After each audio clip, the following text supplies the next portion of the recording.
Help support the show by joining the Patreon or becoming a YouTube member. Also, hit that like button and subscribe if you want more Browns-focused content.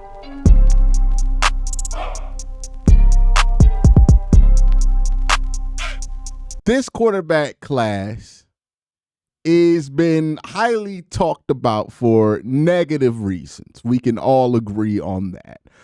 This has not been the most positively spoken upon quarterback classes, and it seems even more negative because the last two quarterback classes back-to-back have been pretty solid, right? C.J. Stroud, Bryce Young, Anthony Richardson. Nobody was debating whether those quarterbacks were worth taking early in the draft. Same thing can be said for Jaden Daniels, Drake May, and Caleb Williams. That was a draft class that people had spent multiple years waiting. Now it feels like it's a hangover year, right? And that happens every once in a while when there's an amazing quarterback draft class. There's a hangover the year after. And this definitely feels like a hangover year of a draft class. But I don't want to get too caught up in that. So what I'm going to do today, and I'm going to have another video come out where I'm going to do the opposite. But what I'm going to do today, I'm going to go through all the quarterback prospects in the draft that I know anything about. And I'm going to talk about what I like about all of these prospects, right? There's a lot of things out there to tell you what to not like about these prospects. But what do I like about these prospects? Let's start. And when I said pretty much every quarterback, I meant it. We're going to start with 445th on the mock draft database consensus big board. We're going to start with Brady Cook. What positive thing can I say about Brady Cook? Brady Cook has been really safe with the football at Missouri. He had the lowest turnover-worthy percentage, play percentage in college football. So he takes care of the football. He does not make reckless decisions, and he's operated as a solid game manager. I also think Brady Cook has a future as an actor. He kind of looks like Tom Brady. His first name is Brady, so maybe there's something there. Maybe he could play Tom Brady in a biopic. But in all seriousness, he had a decent combine. I think people were more impressed than they thought they were going to be with Brady Cook after the combine, and that is the nice thing I have to say about Brady Cook. All right, let's go 352 Memphis quarterback Seth Henigan. Yeah. Now, I thought Seth Henigan actually had a decent showing at the Senior Bowl. I would say comfortably, depending on who you talk to, he was either the most impressive or the second most impressive quarterback in Mobile that week. That week, you had Jackson Dart down there, Riley Leonard down there, Jalen Milroe down there, guys who are much bigger names than him. He was very consistent. And in short yardage situations, I thought he made the right decision most of the time. Seth Henigan, quarterback out of Memphis. Let's go to Max Brosmer. Hope I pronounced that correct. What I do know about Max Brosmer is that he was an absolute beast in the FCS, played at New Hampshire in the Colonial Athletic Association, which is a AQ qualifying playoff conference in the FCS. So if you're not familiar with FCS structure, the FCS, just like the FBS, has really good conferences for that subdivision and bad conferences for that subdivision, right? Some guys come out the bad conferences, some guys come out the good ones. Basically, the three big conferences in the FCS: Missouri Valley Football Conference, where my alma mater, Youngstown State, plays. It's also where all of the Dakota schools play: South Dakota, North Dakota, South Dakota State, North Dakota State. That's basically the best conference in FCS football. Then you have the Big Sky, which is the number 2. So it's kind of like the Big Ten to the Missouri Valley Football Conference. And then you have the Colonial Athletic, which is like the ACC. In geographics and in like perception of the FCS. So he played down there. He was a beast in the FCS, 69 touchdowns, 19 interceptions, had a 80 Pro Football Focus grade. And I thought what was impressive for him is that he went to Minnesota and he basically replicated a similar level of season at Minnesota. in the Big Ten, which is a significant jump up in competition from playing at New Hampshire. So that's impressive that Mac Brosmer was able to do that. He's learned new playbooks. He's been one of the best players in a subdivision for a while. He's also a pro-style quarterback and played in a true pro-style offense. If you watch Minnesota play football, you will notice that there are like 14 offenses just like Minnesota's in the NFL where he's under center, he's taking play action shots, he's doing high-low concepts. So played in a pro-style offense, played in the Big Ten, transferred his success in the FCS to success in the Big Ten, and was a solid quarterback for the Minnesota Golden Gophers this year. He is somebody I think will be a fun preseason guy for a football team, right? Somebody who can give you some excitement in the preseason because he's going to be pretty plug and play early on. Now, how high he can get after that, this is the positive video, so we're not going to go there. But I think that he'll be a fun guy to have in camp. You're not going to have to explain too much to him, and I think the preseason will be very fun with Max Brosmer because I think he has proven that, at the level of competition the preseason is going to be for him, he can ball at that level of competition. Let's talk about Tyler Shough. I think it's Shough, not Shaw. I've been saying Shaw all year, but I think it's Tyler Shough, quarterback out of Louisville. Again, there are some significant detractors to Tyler Shough for good reasons, but the positives about Tyler, prototypical size, 6'5", 230 pounds. I mean, you close your eyes, you think of a quarterback, it usually looks like Tyler Shough. Accurate passer. I think he's a really accurate passer. When he's gotten to play, he's been pretty damn accurate. And he has a good toolkit, right? Good arm, can move a little bit, can throw the ball. I think he was a former 4 or 5-star recruit, so the pedigree seems like he was pretty solid there. Physically, his measurements seem pretty good. Obviously, one of the main things you got to look at with him, age and injury history. I think he's had one full season as a starter in a very, very, very long college football career. He was the backup for Justin Herbert at one point in his career. Yeah, the Justin Herbert that got the extension, like Justin Herbert, who's been in the league a long time. He was his backup at one point in time. But that is Tyler Shough. Still a lot of stuff to like about him if you can just ignore the age and the injury history. You can find a quarterback that on tape for at least in 2024 put together a body of work there that is intriguing to NFL evaluators. No doubt about it. Let's talk about Riley Leonard, who's ranked 159th on that composite board. Riley Leonard, I think, has the personality of a future coach and like the personality of a guy that like a fan base loves. I think that's going to be the number one attribute for Riley Leonard is he's going to be sticky on a roster because I think guys on the team are going to want to have a dude like Riley Leonard around. I think coaches are going to want to have a guy like Riley Leonard around. I think a lot of football people would like to have a dude like Riley Leonard around. And oftentimes, if you're not going to be a starting quarterback, which I do not think Riley Leonard's going to be a starting quarterback, how people feel about you matters, right? That matters greatly to if you can be a guy who sticks around. I think he will. I think I wouldn't be surprised in 20 years we're talking about Riley Leonard, the upstart offensive coordinator at a school, because he has that kind of personality. Tough as nails. We saw it in the national championship game. Basically used his body as a battering ram to give Notre Dame the early lead in the national championship. Ran himself so hard that he puked on the sideline, stayed out there. So you never have to question whether this guy is tough or not.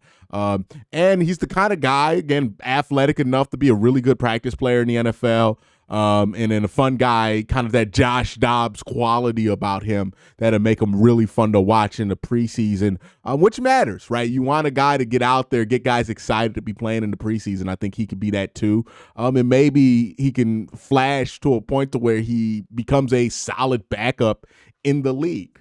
Riley Leonard, if your team takes him, He might not be a starter for you, but he'll be a fun guy to have on the roster.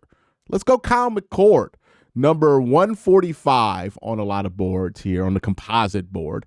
Kyle McCord out of Syracuse. Of course, a lot of this audience remembers Kyle McCord from his time as the starting quarterback at Ohio State University. And it was a very controversial time, and I think that's going to be the thing that I like about Kyle McCord is that he handled a very tough go of it at Ohio State, right? He was ridiculed. He was blamed for the lack of offensive success. They tried to throw him under the bus on Hard Knocks. That was a crazy clip. Y'all remember that clip from in-season Hard Knocks where the Giants are sitting there talking to Marvin Harrison Jr. and saying, hey, throw your high school best friend under the bus on TV for us. Can you do that for me? Can you do that? Can you tell me that your high school friend, possibly best friend, they went to the same high school together in Philadelphia, tell us he's cheeks in front of everybody on national TV? That's crazy. That's a crazy thing the Giants tried to do to Marvin Harrison Jr. He answered that question excellent. But again, he was kind of treated like garbage because of his year at Ohio State. That was the thing that surrounded Kyle McCord. He was treated like absolute garbage. And people kind of used him as the source of their frustration for the year that Ohio State was having, the lack of success against Michigan, all of that. And look, we've seen that kind of pressure destroy guys in college football. I mean, look, you ain't got to look far. Look at DJ Ukulele. He's in this draft class. I'm not talking about him. He's not about to get drafted. That man going straight to Canada. Straight to Canada. Because all of that stuff he dealt with at Clemson, it destroyed him. He never was the same. He transferred with 2 different schools, never became the guy that he was supposed to be. Just all that pressure destroyed him. Kyle McCord gets away from Ohio State, and he has his best year as a college football quarterback.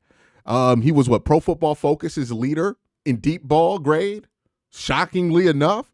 Had a great game, upset Miami, kicked them out the playoff picture, had a fun season, a good season. So there's some kind of mental resiliency trait for Kyle McCord there. Dealt with a very tough Ohio State situation, a situation where he got dealt a bunch of pressure and came out of it still being able to maintain his career, where other guys have folded underneath that kind of pressure. But yeah, Kyle McCord, 145 quarterback out of Syracuse. I think how he handled that situation was impressive in my eyes. All right, let's go to 119, Dillon Gabriel. I think Dillon Gabriel is interesting because Dillon Gabriel has played college football forever. He started in college football forever, right? Tyler Shough, 6 years, 1 year as a starter. Dillon Gabriel has never sat the bench ever in his college football career. Another thing that was interesting about Dillon Gabriel is that every year he's been a starter in college football, my man's been good, like good to great every single year.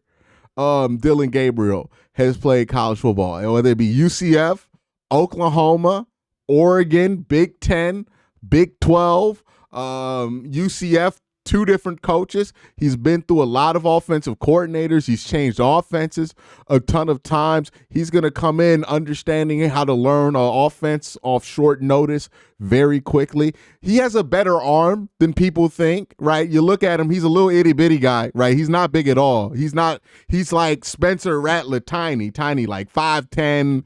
I think he came in under 200. If he came in above 200, it's all water weight. He's small. He's really small, and he's left-handed, and that's going to be something we talk about later.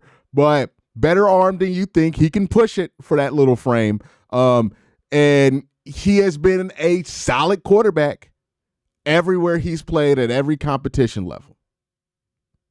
That's interesting. That is interesting. All right, let's get to Will Howard, number 88. Will Howard didn't have the throwing display I think some people wanted him to have at the combine. But I think we all knew going into the combine, Will Howard's arm was not going to wow you. He's not somebody who's going to show you why he's good in shorts and a t-shirt, right? His game is about what he's done on tape. And what Will Howard has done on tape is pretty impressive. I mean, you look at what he did at the end of the season against some of the best secondaries in college football. We're talking about Will Howard slicing up a Texas secondary that has multiple first day 1 and day 2 draft picks in that secondary. We're talking about him slicing up a Tennessee secondary that was pretty solid, a Penn State secondary that was pretty solid. You go further throughout the playoffs, a Notre Dame secondary that's going to have draft picks in it. Like, he played the best competition. You can say what you want about Ohio State's championship run this year. They played the best teams in college football. Like, name me a team that they dodged, like what you could say maybe Georgia. Maybe Alabama's in that conversation. Maybe South Carolina. They played all the good teams in college football, all of the really good defenses. If you go on Pro Football Focus and you sort by defensive grade, all of the teams at the top 3, Will Howard has played against and played damn good against. The tape is everything for Will Howard. Obviously, there are other downfalls for him as a player, and that's why we're not talking about Will Howard as a first or early second round draft pick. But still, the tape is what the tape says, and the tape is pretty impressive for Will Howard if you look at how he processes, how quickly he decides to make a throw, and how accurate he is as a passer. Outside of Shedeur Sanders, it doesn't get more accurate in this draft class than Will Howard.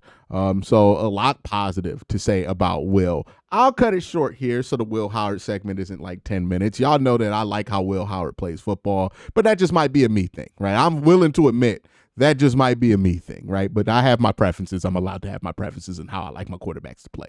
All right, let's go. Quinn Ewers, number 86 on the composite boards. Look, one thing you say about Quinn Ewers, he won games in college. You know, there's a lot to say about how he won these games, but he won games, and in a lot of these games, he made some big throws to get Texas over the hump. There's a lot to say about the consistency over time, all of that other stuff, but when it comes to Quinn Ewers, he has played in big-time college football games, has a ton of experience in big-time moments, and he's won a lot of those games at the University of Texas. So there's that about Quinn. Jalen Milroe. Let's talk about the positives with Jalen Milroe. I think it's obvious what the positives are with Jalen Milroe. There is no quarterback in this draft class that can physically offer what Jalen Milroe can offer. A world-class athlete as a runner, somebody who legitimately the argument for drafting him is, hey, even if he stinks at quarterback, you can play him at running back. And he has some spectacular moments as a quarterback. We forget the throw to Isaiah Bond against Auburn that he made on 4th and 25. Absolute dot in the back corner of the end zone. Jalen Milroe has some dots in his tape. He can drop a dot. That's there for sure. And we know that Jalen Milroe has the ability to completely change the math on what it takes to tackle him once he gets loose in the backfield or once he gets downhill as a runner. RPO guy, right? If you're looking at running the ball from the quarterback position, there's no better prospect than Jalen Milroe, and Jalen Milroe is as good of a run-the-ball quarterback prospect as you could get. Significant concerns about his ability to throw the football, but if we're looking at this from a positive lens, you cannot overlook the athletic ability of Jalen Milroe. Jackson Dart. Jackson Dart looks the part of a franchise quarterback, right? He's 6'5", he's big size, has the frame, has the mechanics down pat, right? The ball looks like it comes out of an NFL quarterback. The question with him is, can he execute at that level on a consistent basis?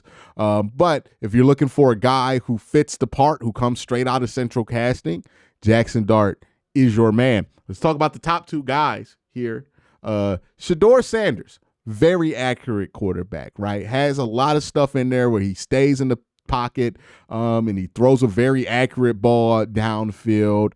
I think there is, for some, a quality about him, a intangible quality about Shedeur Sanders that some really like, right? I think that's going to be the big differentiating factor with him. Some people love his personality, love that he's willing to, call things out to his teammates and say things that people feel like need to be said. There are going to be people who hear those clips and love it. There are going to be people who hear those clips and hate it. With Shedeur. But what you see is what you get with Shedeur Sanders, right? Very hard worker, a very well-trained guy, a guy who has spent his whole life under the apparatus of a Hall of Fame player in Deion Sanders. Deion speaks glowingly of him, not just because he's his son, but because this is the son that has stayed the closest to Deion Sanders' plan. And again, you can't find anybody to tell me that this dude is distracted off the field or isn't dedicated to football. And he has that accuracy trait, all of those things there. Questions with him are obvious, but we'll talk about that in a different video. But that's Shedeur Sanders, quarterback out of Colorado. I personally prefer Shedeur for the Browns offense to Cam Ward. But we'll talk about Cam Ward, who's not a bad prospect. I think people hear me say, I don't want to draft a quarterback at 2, and then people bring up Cam, and it doesn't move me and think that I hate Cam Ward as a prospect. There is a lot to like with Cam Ward as a prospect, right? He's super quick like a cat in the pocket, has, not unbelievable arm strength, but he has upper echelon, that's a better term for it, upper echelon arm talent in the NFL. If he was throwing the football amongst all 32 NFL quarterbacks, he would be in the top half of those quarterbacks when you look at the ball and how it comes off of his hand. He's able to throw off of different platforms. The arm flexibility is there. This is somebody who can handle a pocket being a little messy because he can play with his arm angles. He can throw with people on his body. He doesn't need his base. Like, if you're looking for a quarterback who has that God-given ability to just fling a football really far with just their upper body, Cam Ward is the guy that can do that. And because he can do that, right, I think somebody brought up that Cam Ward has smallish hands. I could care less about that. For somebody like Jalen Milroe, it's a bigger concern because Jalen Milroe doesn't have the control of the ball that Cam Ward demonstrates routinely in his film. So big question about Cam Ward is, can he play under structure? Can he play in system? All of these other things. But you have no concerns about physical ability like you would with the Shedeur Sanders, who's coming in a little bit lighter, who does not have the arm talent that Cam Ward has, and possibly might even be slower than Cam Ward if they were to both run a 40 time. All right, so that's the positive view of the quarterbacks. Let me know what you guys think in the comment section down below. Have a great day. Have an even better night. Peace.